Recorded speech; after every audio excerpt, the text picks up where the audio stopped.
साल 2025 में इंडोनेशिया में एक खतरनाक वायरस फैल गया। ये एक खास तरह का वायरस था जिसके बारे में किसी ने पहले कभी नहीं सोचा था, लेकिन किसी को ये अंदाजा नहीं था कि इस वायरस की शुरुआत एक दवा बनाने वाली फैक्ट्री से हुई थी। उस फैक्ट्री का मालिक अचानक लंबी उम्र देने वाली दवा बनाना चाहता था। दवा अभी अभी तैयार हुई थी और उसके 2 डिब्बे भेजे गए। एक डिब्बा कंपनी के मालिक के लिए था और दूसरा किसी खास ग्राहक के लिए। जैसे ही मालिक को दवा मिली, उसने बिना देर किए उसे इस्तेमाल कर लिया। हैरानी की बात यह थी कि दवा ने सच में उसे 30 साल जवान बना दिया। वह बहुत खुश हुआ और अपनी नई पत्नी कार्ला को अपनी फैक्ट्री की यह नई उपलब्धि दिखाने लगा। मालिक की बेटी अमेई को यह सब अच्छा नहीं लगा। उसे डर था कि अगर उसका पिता फिर से जवान हो गया है तो शायद उसे एक नया छोटा भाई या बहन मिल सकता है। अमेई और कार्ला पहले बहुत अच्छी सहेलियां थी, लेकिन जब वही सहेली सौतेली माँ बन जाए तो बात अजीब हो जाती है। इसी बात को लेकर दोनों में झगड़ा हो गया। इसी बीच किसी ने भी मालिक के अजीब व्यवहार पर ध्यान नहीं दिया। उसका मूड अचानक बहुत ज्यादा उत्साहित और असामान्य हो गया था, जैसे उसे कोई नशा चढ़ गया हो। वो घर के सभी लोगों पर चिल्लाने लगा। अचानक उसकी गर्दन और मांसपेशियां खुलने लगी। उसे महसूस हुआ कि उसकी गर्दन के पीछे कुछ हिल रहा है। अगले ही पल उसका शरीर उसके नियंत्रण में नहीं रहा। सब लोग डर गए। मालिक अचानक जमीन पर गिर पड़ा। लोग एम्बुलेंस बुलाने ही वाले थे कि वह फिर से उठकर बैठ गया।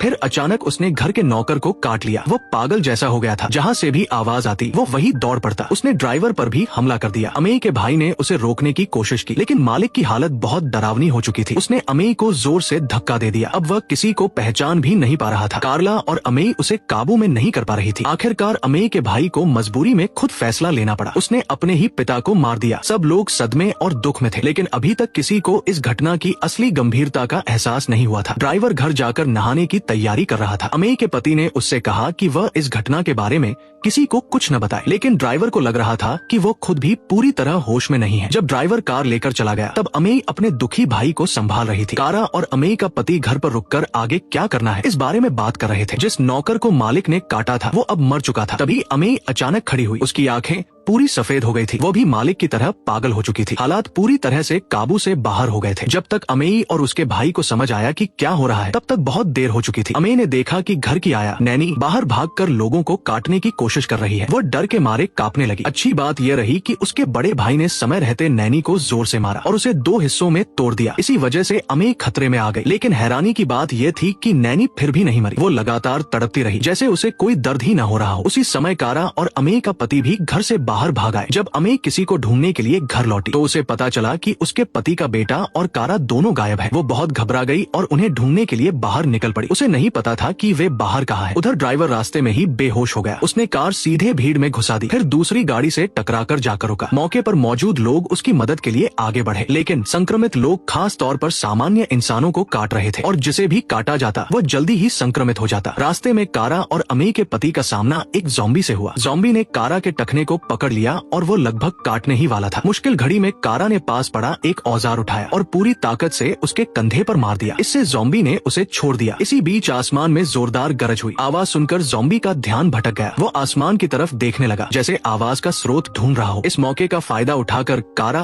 और बाकी लोग वहाँ से जल्दी भाग निकले। दूसरी तरफ अमेई ने आखिरकार अपने पति से संपर्क कर लिया। दोनों पक्षों ने तय किया कि वे गाँव के मुखिया के घर पर मिलेंगे, लेकिन जब वे वहाँ पहुँचे तो सच्चाई और भी डरावनी निकली। गाँव का मुखिया अब जिंदा नहीं था। अमेई के घर का ड्राइवर जो पहले ही संक्रमित हो चुका था, उसने यहाँ मौजूद लगभग सभी लोगों को काटकर संक्रमित कर दिया था। पूरा इलाका चीख पुकार और खून से भरा पड़ा था। हर तरफ अफरा तफरी मची हुई थी। लोग इधर उधर भाग रहे थे, लेकिन भागने के लिए कोई सुरक्षित जगह नहीं थी। कारा और उसके साथियों ने ये भयानक मंजर देखा तो उनके कदम वहीं रुक गए। वे आगे बढ़ने की हिम्मत नहीं जुटा पाए। उन्हें समझ आ गया कि वहाँ जाना मतलब खुद मौत को बुलाना है। उन्होंने तुरंत फैसला किया कि उन्हें कोई और सुरक्षित जगह ढूंढनी होगी। इसी बीच उनका एक साथी जो थोड़ी देर के लिए अलग हुआ था, अचानक एक ज़ॉम्बी के हमले का शिकार हो गया। ज़ॉम्बी ने उसे बेरहमी से काट लिया। कारा उसे बचाने के लिए आगे बढ़ना चाहता था, लेकिन अमेई के पति ने उसे जोर से पकड़ लिया। उसने कहा, यहाँ हर आवाज और हर हलचल और ज्यादा ज़ॉम्बियों को बुला सकती है। अगर हम अभी नहीं हटे तो हम भी मारे जाएंगे। वे मजबूरी में पीछे हट गए। अब वायरस पागलों की तरह फैल रहा था। जिसे भी काटा जाता कुछ ही मिनटों में वह भी वही खतरनाक रूप ले लेता। दूसरी तरफ अमेई और उसका भाई कार से गाँव के मुखिया के घर की तरफ बढ़ रहे थे। वहाँ पहुँचकर उन्हें सिर्फ एक ज़ॉम्बी दिखाई दिया जो धीरे धीरे इधर उधर घूम रहा था। रहा था। अमे ने तुरंत अपने पति को फोन लगाया और पूछा, तुम लोग कहाँ हो? उसके पति ने घबराई हुई आवाज में कहा, बाहर बहुत ज्यादा ज़ॉम्बी हैं। हम किसी कमरे में छिपे हुए हैं, लेकिन हमें खुद नहीं पता ये कौन सा कमरा है। ये सुनकर अमेई और घबरा गई। उसने तुरंत फोन का स्पीकर ऑन किया और कहा, स्पीकर की आवाज सुनो और उसी दिशा में आओ। लेकिन उसने एक बड़ी गलती कर दी। स्पीकर की तेज आवाज ने पास खड़े ज़ॉम्बी का ध्यान अपनी तरफ खींच लिया। वो अचानक आवाज की दिशा में मुड़ा और पूरी रफ्तार से उनकी तरफ दौड़ पड़ा। अमेई का भाई जल्दी से कार की तरफ भागा, लेकिन कार के सामने पहले से ही एक ज़ॉम्बी फंसा हुआ था जो रास्ता रोक कर खड़ा था। अचानक कई ज़ॉम्बी अलग अलग दिशाओं से कार की तरफ दौड़ने लगे। वे शीशों पर हाथ मारने लगे। उनकी आंखें सफेद थी, चेहरे खून से सने हुए थे। अमेई का दिल जोर जोर से धड़क रहा था। भाई ने इंजन स्टार्ट किया और पूरी ताकत से एक्सेलरेटर दबाया। कार झटके से आगे बढ़ी। सामने खड़ा ज़ॉम्बी टकराकर गिर पड़ा, लेकिन पीछे से और ज़ॉम्बी कार के पास पहुंच चुके थे। वे कार को घेरने लगे। हर सेकंड के साथ खतरा बढ़ता जा रहा था। अंदर बैठे दोनों को अब एहसास हो चुका था, ये सिर्फ एक परिवार की समस्या नहीं रही, ये पूरा गांव अब मौत के साए में आ चुका था। और असली डरावनी बात अभी बाकी थी। दोस्तों, आगे की कहानी जानेंगे नेक्स्ट पार्ट में, और नेक्स्ट पार्ट तभी आएगा जब आप इस विजय के लाइक 200 करोगे। तो मिलते हैं अगले वीडियो में। Bye bye.